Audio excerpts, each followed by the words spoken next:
actions of nations in the attainment of these common goals.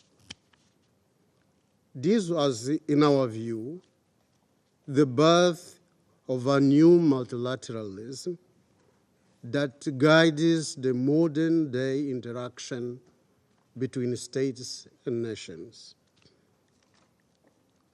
And it is our conviction that the overriding purpose of this multilateralism is to fulfill the purposes of the United Nations, chief among them the maintenance of international peace and security. This resembles very much what someone someday said: war appears to be as old as mankind, but peace is a modern invention. As a matter of fact, it also resonates with Article 2, Paragraph 4 of our Charter. This is a new approach to war in its nature, an invention of the Charter that we accepted to abide by.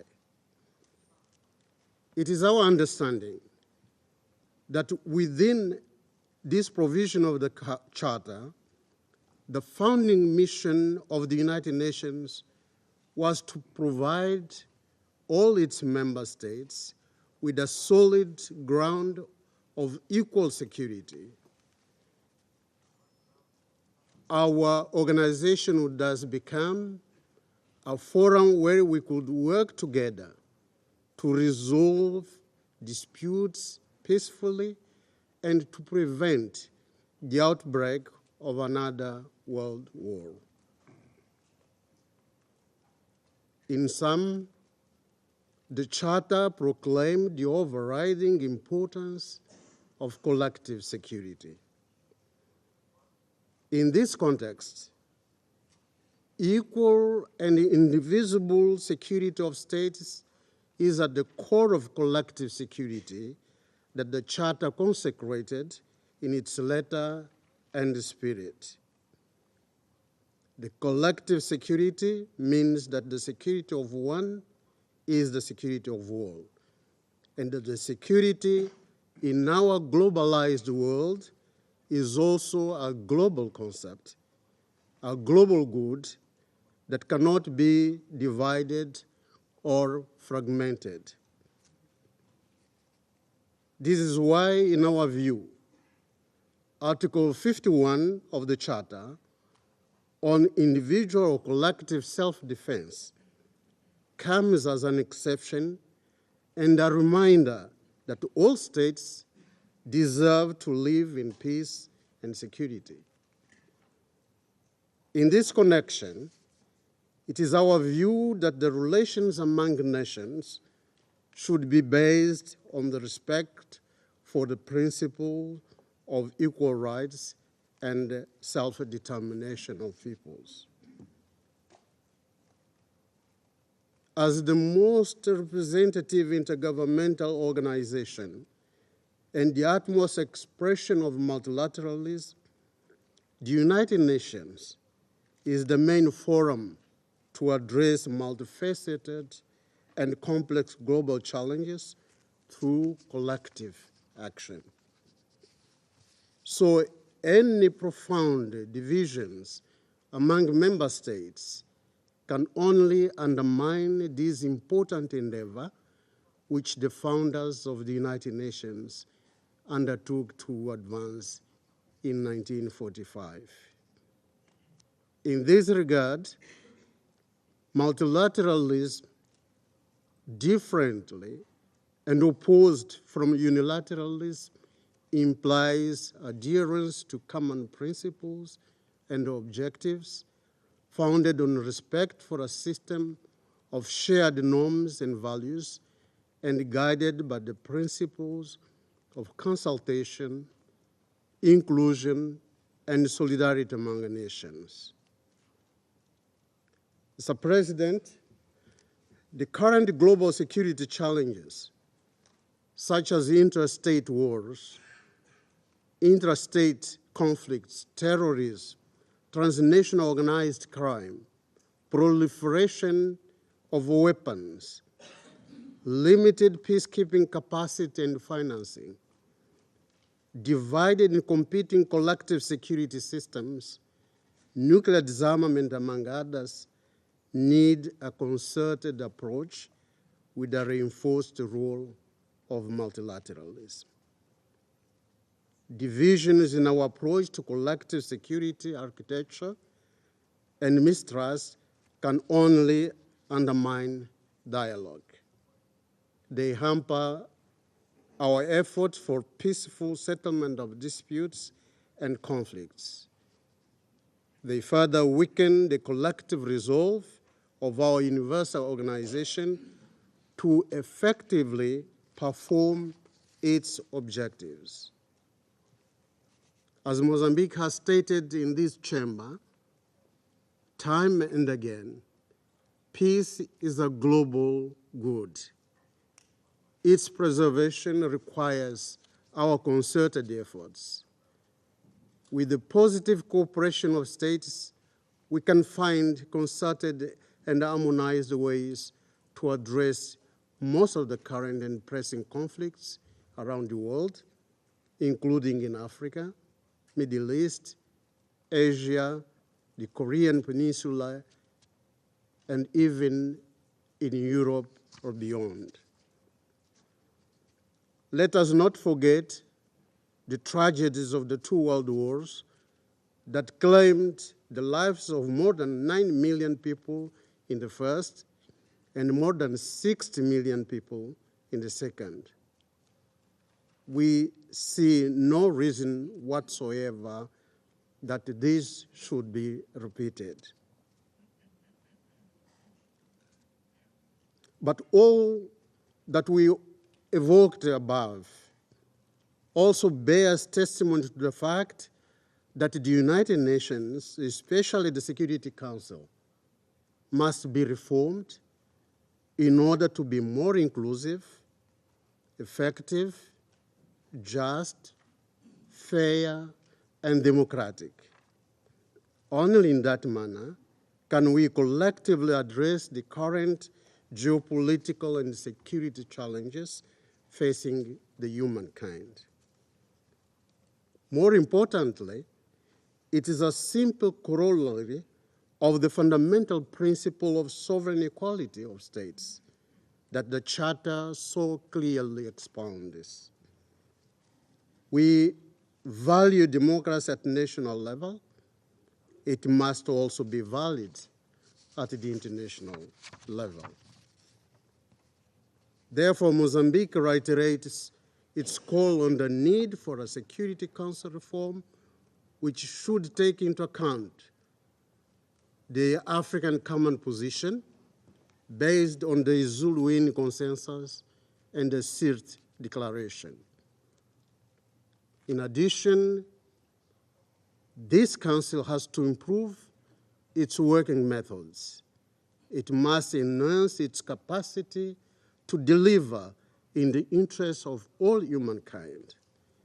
This means adopting actions that can bring positive change and promote peace and security around the world. In conclusion, Mr. President, we wish to reiterate that in order for multilateralism to prosper and be more effective, the United Nations and the entire membership must abide by and uphold the principles and purposes of the United Nations Charter at all times. Multilateralism must be reinvigorated in the interests of the entire humankind in order to address today's global challenges. Multilateralism is at the core of our Charter's calling. I thank you, Mr. President. Я благодарю представителя Мозамбика и предоставляю слово представителю Соединенных Штатов.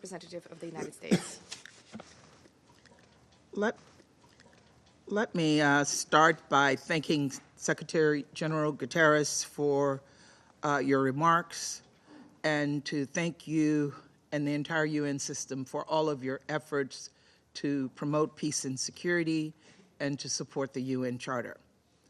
And thank you, colleagues, for coming together to talk about how we can defend the UN Charter and make multilateralism more effective.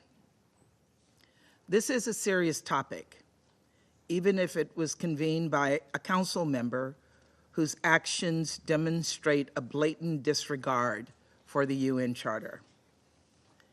At the United Nations, if you ask a difficult policy question, you get 193 different answers. That makes our work challenging, but it is also right, because after all, that is what the UN is all about. Member states can work through disagreements, find common ground, and see where we can make progress together. And there are some things we're not meant to disagree about. There are some values and principles that are so fundamental, so critical to our purpose, that signing on to them is the price of admission to the UN. These are the values laid out in the United Nations Charter, a charter we have all sworn to uphold and to protect. And it is quite clear what those values are. This little blue book is written in plain language, and it spells out our purposes and principles in its very first chapter. And I want to read it to you.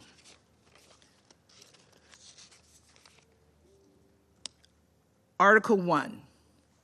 The purposes of the United Nations are to maintain international peace and security, to develop friendly relations among nations based on respect for the principle of equal rights and self-determination of peoples, to achieve international cooperation in solving international problems, and promoting and encouraging respect for human rights and for fundamental freedoms. And here in Article 2, it states clearly, all members shall refrain in their international relations from the threat or use of force against the territorial integrity or political independence of any state. Territorial integrity, respect for human rights, international cooperation. These are our values.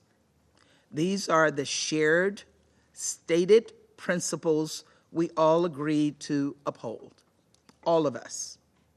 And it's our belief in them that binds us together. Those principles have been the basis for the UN's greatest triumphs over the past 8 decades. Despite the international system's imperfections, our shared principles have helped us curtail nuclear proliferation, prevent mass atrocities, and forge peace through negotiation and mediation. They have undergirded an international order that has helped us provide humanitarian aid to those in desperate need, to lift over 1 billion people out of poverty, and to prevent another world war. And right now, as much as ever, the world needs an effective UN and effective multilateralism. Challenges like the climate crisis, the global food security crisis, and the COVID-19 pandemic are exactly the kinds of borderless challenges we need the UN to tackle. And yet, right when the world needed the UN most, we were plunged into a crisis of confidence. Our hypocritical convener today, Russia, invaded its neighbor, Ukraine, and struck at the heart of the UN Charter and all the values we hold dear. This illegal, unprovoked, and unnecessary war runs directly counter to our most shared principles, that a war of aggression and territorial conquest is never, ever acceptable. And as we sit here, that aggression continues. As we sit here, Russian forces continue to kill and injure civilians. As we sit here, Russian forces are destroying Ukraine's critical infrastructure. As we sit here, we brace ourselves for the next Bucha, the next Mariupol, the next Kherson, the next war crime, the next unconscionable atrocity. 141 UN member states have made it abundantly clear Russia's full-scale invasion was not about self-defense. Russia simply wants to redraw international borders by force in violation of this very UN Charter. And that goes against everything this institution stands for.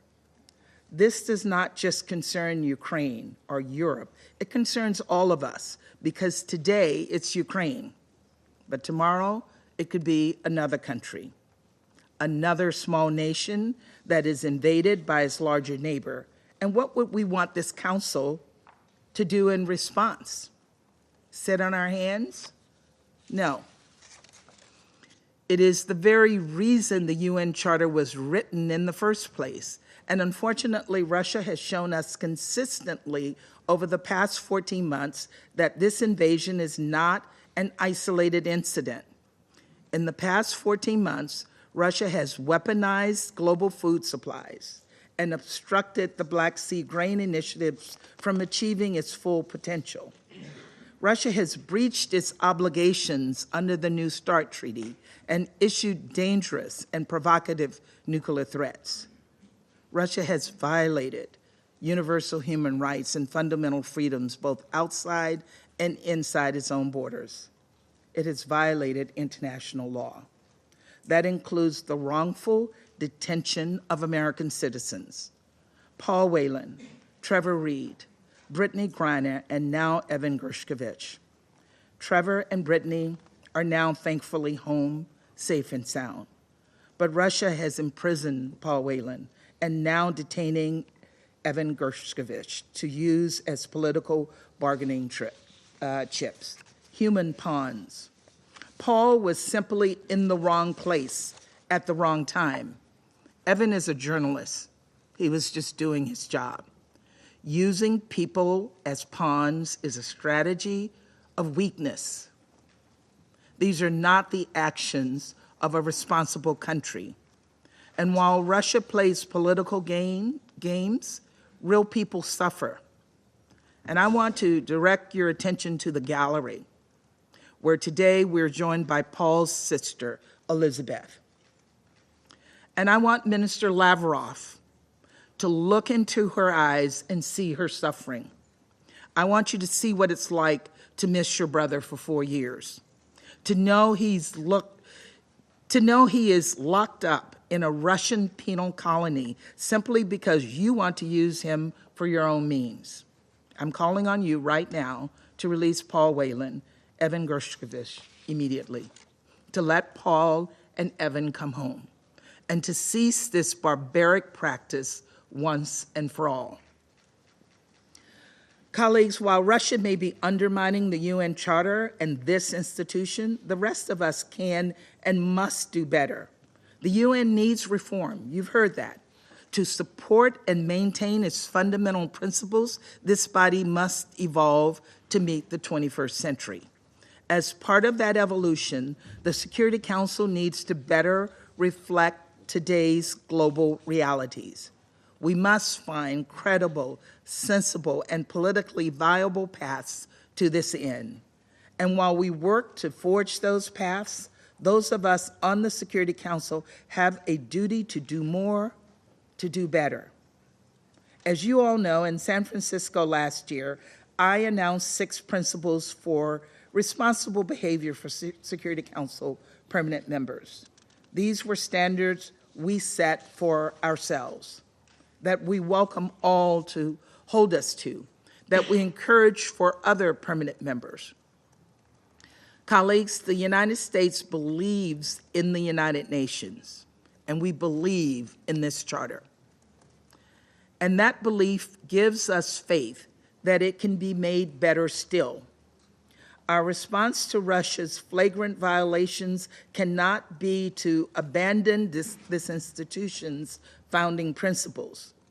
Instead, we must recommit to the principles of sovereignty, of territorial integrity, of peace and security, and use those principles as guideposts as we strengthen the United Nations and make it fit for the purposes of the 21st century. We must reform this institution and support efforts such as the Secretary General's ambitious Our Common Agenda initiative to modernize the multilateral system. We must not shirk our responsibilities to address threats by the DPRK to international peace and security. We must forcefully address the situation in Sudan as we heard the call from the Secretary General for peace and a cessation of hostilities. We must use our platform to call out aggression and human rights violations wherever and whenever we see them. We must renew our commitment to achieve the Sustainable Development Goals, to heal the climate, to end poverty and hunger. That is the brighter future we hope to build. So we must rally behind this UN Charter, take on shared global challenges seriously, do everything in our power to be better neighbors, and together create a more peaceful, more prosperous world for us all. Thank you. Как вежливый председатель, я, несмотря ни на что, поблагодарю представителя Соединенных Штатов и предоставлю слово представителю Соединенных Королевств. Thank you. At the outset, let me echo the strong concerns set out by the Secretary General about the situation in Sudan and the call for an immediate end to the violence. We have requested a Council meeting to address the situation tomorrow. I join others in thanking the Secretary-General for his briefing. Minister Lavrov has called this meeting to share the Russian vision for the future of multilateralism. We've seen what Russia's idea of multilateralism means for the world. More than a year into Russia's full-scale invasion of Ukraine, President Putin has brought unimaginable suffering to that country while trampling on the UN Charter. Thousands of Ukrainians have been killed. Millions have been displaced. And across the world, billions have faced rocketing commodity prices and food insecurity. It's been an unmitigated disaster for Russia too. Neither Russia nor its neighbours feel safer. Trust in Russia's promises to other states and to its own people is at a catastrophic low.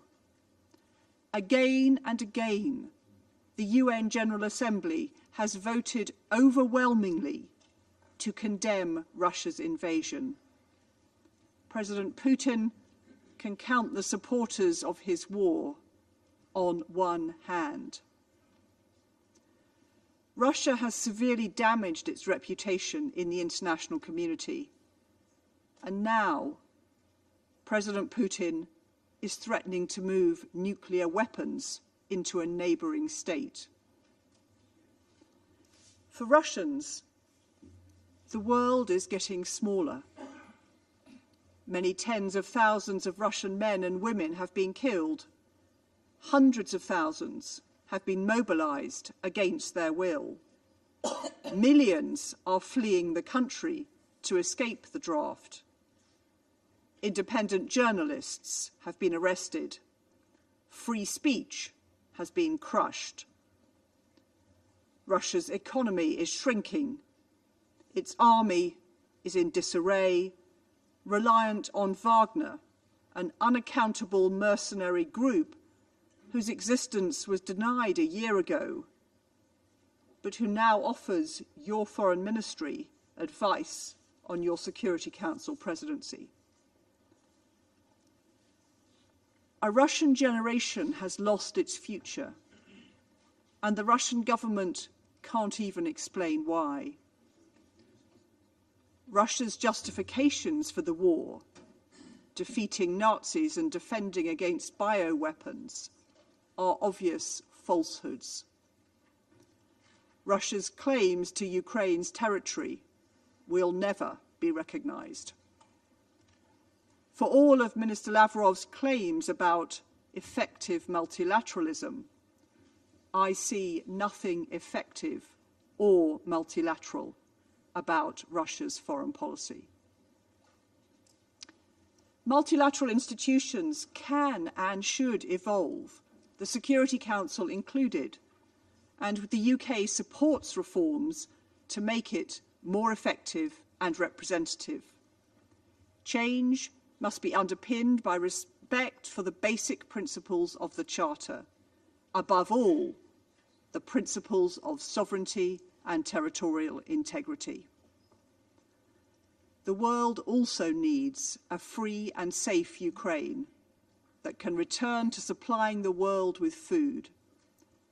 The UK will continue to stand together with Ukraine as it lawfully defends itself. Foreign Minister Lavrov claims he is as interested in ending the conflict as soon as possible. To do so, Russia must immediately remove its troops from all Ukrainian territory. Thank you. Спасибо. Thank you. Я приглашаю выступить представителей Invite the Китайской Народной representative of the Республики. People's Republic of China to take the floor. 谢谢主席先生。 Thank you, Mr. President.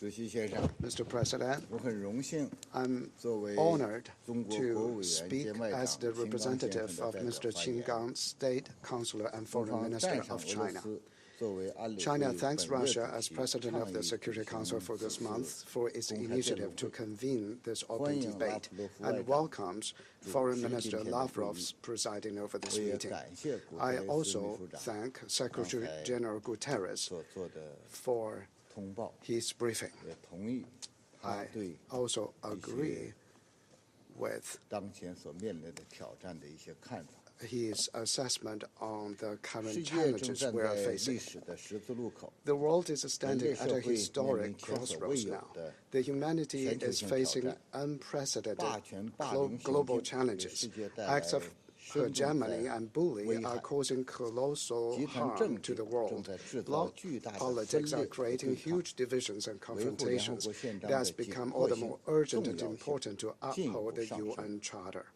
当前最重要 What 的 is 是 most needed now 国践 is 行 for 真正 all 的多边 countries 主 to 义， practice 在 genuine 联合国体制下 multilateralism, 加强 strengthen 团结， unity under the banner 提 of the 升 United 全球 Nations, 治理体 enhance the 系的有效 effectiveness 性， of the global governance 实现 system, 共同安全， achieve common 促进 security, 共同发展， promote common development, 开辟 and open up 共同未 a 来。 common future.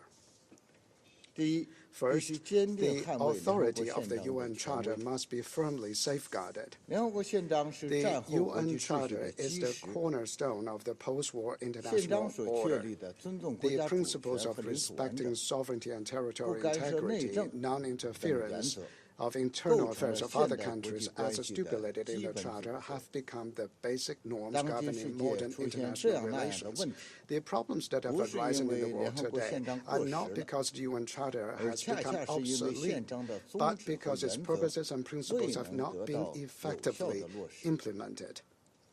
人类 The 今代后世的安危 security and 福祉， well-being of present 仍 and 有 future 赖于 generations of 宪章精 mankind 神继续 still 得到 depend on 发 the 扬光大， continued promotion 有 of the 赖于 spirit of the 维护 Charter 联合国的 and 地 on 位 the preservation 和作 of the 用， status and role of the United Nations. 捍卫宪章的权威和效 To 力， safeguard the authority and 不能只 effectiveness 挂在 of the 嘴上， Charter, we should not 而要 just 见诸 do it 行 in 动。 words, but also in deeds. 不能只 We 要求 must 别人做到， not just have others do 而要 it, 先 but 从自己做 start 起。 with oneself. We must not be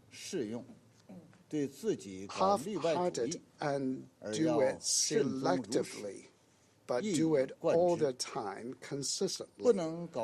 We must not have exclusive clubby circles, fabricate so-called democracy confrontation and authoritarian narratives, and provoke geopolitical confrontation, but advocate dialogue and cooperation, and insist on extensive consultation, joint contribution, and shared benefits, and resolve disputes by peaceful means.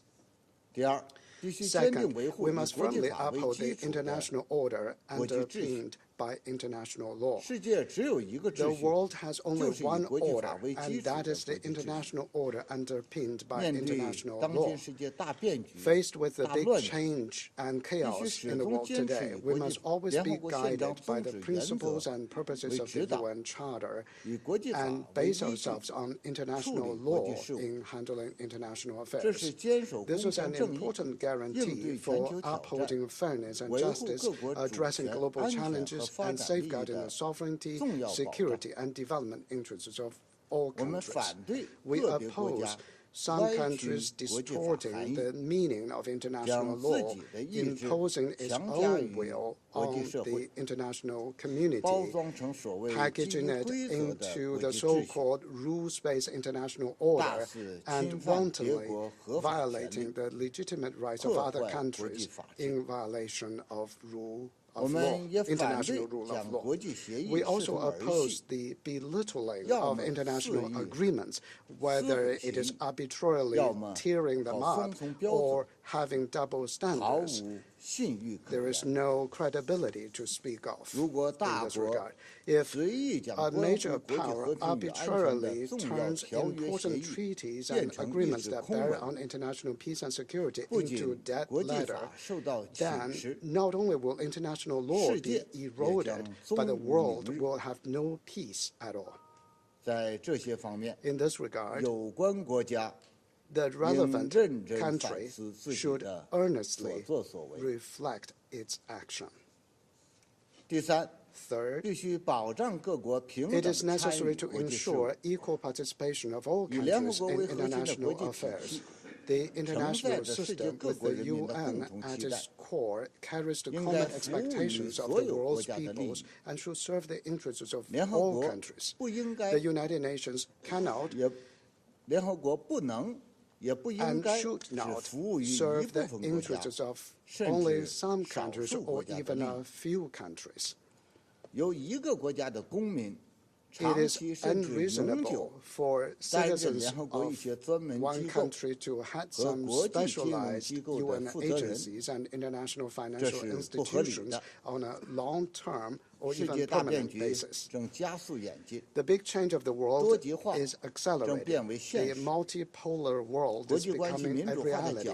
The pace of democracy in international relations must also keep up to truly reflect equality and enhance the equity and effectiveness of multilateralism. Developing countries, and African countries in particular, deserve to play a greater role in the United Nations. The right of developing countries to participation and decision-making must be ensured. We support the initiative of Secretary General Guterres to reform the international financial institutions, and we must act immediately to improve the global governance system. Fourth, unilateral sanctions that violate international law must be resisted. Unilateral sanctions indiscriminately imposed by the United States and other countries outside the Council mandate are entirely for maintaining their hegemony, technological monopoly and ideology. Their practice has no legal basis. This stands in sharp contrast to the development and progress of the world. Unilateral sanctions are like a rampaging monster, constantly creating and aggravating humanitarian crisis, violating the basic rights of women and children, hindering the development and progress of countries, especially small and medium-sized countries, and causing immense damage to the harmony and stability of international relations. What is of greater concern is that unilateral sanctions, often in the name of upholding international law and implementing council resolutions, have subjected the United Nations to unfounded accusations and weakened its authority for multilateralism. We once again urge the relevant countries to immediately stop unilateral sanctions and call on the international community and all countries to uphold fairness and justice and independence and jointly resist and counteract such illegal acts. Mr. President, as a permanent member of the Security Council and a responsible large country, China adheres to genuine multilateralism all the time, in complying with the purposes and principles of the UN Charter and in complying with international law and basic norms governing international relations, China has the best record. President Xi Jinping's concept of building a community with a shared future for mankind represents a fundamental direction for resolving key challenges and difficulties of the world today. China will vigorously promote and implement the Global Development Initiative, Global Security Initiative, and Global Civilization Initiative, comprehensively promote Chinese modernization, participate in the work of the United Nations on all fronts, and make our contribution to the promotion of international solidarity and cooperation in jointly addressing challenges and in safeguarding the common values of mankind. In the face of a world with intertwined change and turmoil, China will move firmly in the right direction. I thank you, Mr. President. Я благодарю I thank the представителя representative of the Республики и Republic of предоставляю China, and I слово now give the floor to the представителю Японии. representative of Japan. Mr. President, at the outset, I would like to make this clear. Multilateralism is at the very heart of the United Nations. There may be different views on multilateralism, but I hope that this open debate is not intended to divide us rather than unite us. No single member state can solve today's global challenges alone. We need a collective multilateral response. Multilateralism functions only when member states work together based on mutual trust and cooperation, consistent with the purposes and principles of the United Nations.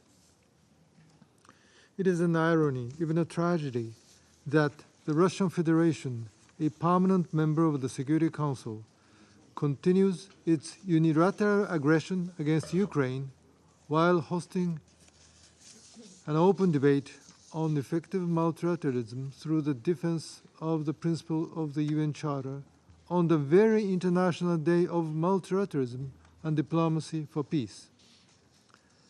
The unprovoked ongoing aggression by Russia is nothing but outright defiance of the principle of the UN Charter. The relentless use or threat of use of the veto that has accompanied this aggression has blocked the Security Council from making decisions, paralyzing and discrediting the Council when the world needs it most to fulfill its responsibility. Russia must first and foremost withdraw all its troops and equipment from the territory of Ukraine within its internationally recognized borders immediately and unconditionally. That has been the repeated demand of the General Assembly, supported by 141 votes, the overwhelming majority of the member states. Let me be clear. Any attempt to unilaterally change a peacefully established status of territories by force or coercion should not be tolerated anywhere in the world. Also, any statement to deny sovereignty, independence, and territorial integrity of Ukraine Neighboring countries or any other member state should not be tolerated, especially those by a permanent member of this Council. The concept note of this open debate circulated by Russia does not mention a single word regarding Ukraine, nor the aggression against it, and instead just criticizes many other past crises and invasions. There is no country with a flawless historical record. All of us should squarely face that reality and be humble about it. But having said that, it would be a misuse and politicization of the word multilateralism if it was solely meant to criticize selectively chosen unilateral actions of other countries. Such a narrative, in an attempt to garner support for one's own camp and legitimize one's actions, would only create further division among us and undermine the rule of law and multilateralism itself. Revitalizing and upholding multilateralism is more important than ever. Let us remind ourselves, this is not the first time we have been divided. Every previous time, we found a path to overcome our divisions. So let us go back to the starting point, the purposes and principles enshrined in the UN Charter and the rule of law underpins effective multilateralism in a world of diversity. This is why Foreign Minister Hayashi reiterated his call for uniting for the rule of law in this chamber in January. This is why Japan promotes the rule of law in the Security Council and beyond. International law, including the Charter and the resolutions of the UN, must be respected, abided by, and implemented in good faith by all. The UN should continue to be the bulwark of multilateralism. The Security Council should lead the work, not hamper it. We have to admit, the UN has never been perfect. Nonetheless, we all need the UN at the core of multilateralism. We have to strengthen the function of the UN through reform to better reflect today's reality rather than that of almost 80 years ago, just as reminded by the Secretary General in his briefings. It is long overdue since the world leaders declared in one voice the necessity of an early reform of the Security Council in 2005. We should redouble our efforts to achieve this goal at the earliest. Japan fully supports the Secretary General's initiative in our common agenda and will continue to actively and constructively participate in discussions on the new agenda for peace. I hope that the ambitious recommendations by the High-Level Advisory Board will promote lively discussions among the member states. The future of the United Nations and multilateralism depend upon us, the member states. Let us seize it together. I thank you. Спасибо. Thank Я благодарю you. представителя I thank the Японии. representative of Japan, Предоставляю слово and I give the представителю floor Франции. to the representative of France. Monsieur le Président, Mr. President, construit built sur les décombres de la on Seconde Guerre the mondiale, ruins l'ordre of the Second World international War, the créé par la international Charte des Nations multilateral Unies order, which was est un created by the instrument au United service de la Nations paix, Charter, is an fondé sur des instrument for the principes advancement of tels que peace. l'égalité souveraine des It is nations, based on such le principles respect du as droit the sovereign international, equality of le states, non-recours à la respect force for international et le law, règlement pacifique non-use des of force, différends. and peaceful Ces dispute principes sont resolution. aujourd'hui violés These et principles are bafoués. currently being Le flouted and multilatéralisme, c'est violated. accepter de se soumettre aux Multilateralism règles que means nous avons accepting collectivement to comply with the contribué à rules édicter which we et auxquels nous contributed avons tous collectively choisi to d'adhérer drafting and which afin de we all préserver la chose paix et la to sécurité adhere internationale. to Nous devons for tous the respecter notre preservation charte of international commune peace and et le security. système de We must all sécurité respect our collective shared qu'elle a mis en charter and place the collective et qui security est fondée sur le system respect which du it has droit. established, which Nous is le rappelons rooted une in nouvelle fois, respect le recours à la for force, a sauf law. en cas We de légitime recall défense, that est to use of illégal. force, except in the Mais pour la Russie, les for règles et les legitimate principes defense, qui is sous-tendent le outlawed. multilatéralisme However, ne semblent plus for s'appliquer. Russia, the rules of Elle a eu recours law and illégalement à la principles force en undergirding Géorgie en multilateralism 2008, appear to no en longer Crimée apply. et Russia dans le illegally used force Donbass in en Georgia in 2014 et 2008, depuis in plus d'un Crimea an and in Donbass dans toute in l'Ukraine. 2014, and for more Elle than 1 viole year this les has been the principes case in fondamentaux de Ukraine. l'ordre Russia has been international. violating the La core principles souveraineté of et international l'intégrité territoriale de order, of the l'Ukraine, international le order. droit international humanitaire The de façon sovereignty and systématique territorial integrity et of Ukraine, délibérée en international ciblant des civils, humanitarian law by les droits de l'homme en deliberately déportant des targeting enfants and systematically ukrainiens targeting civilians, et en international human recourant à la rights torture et law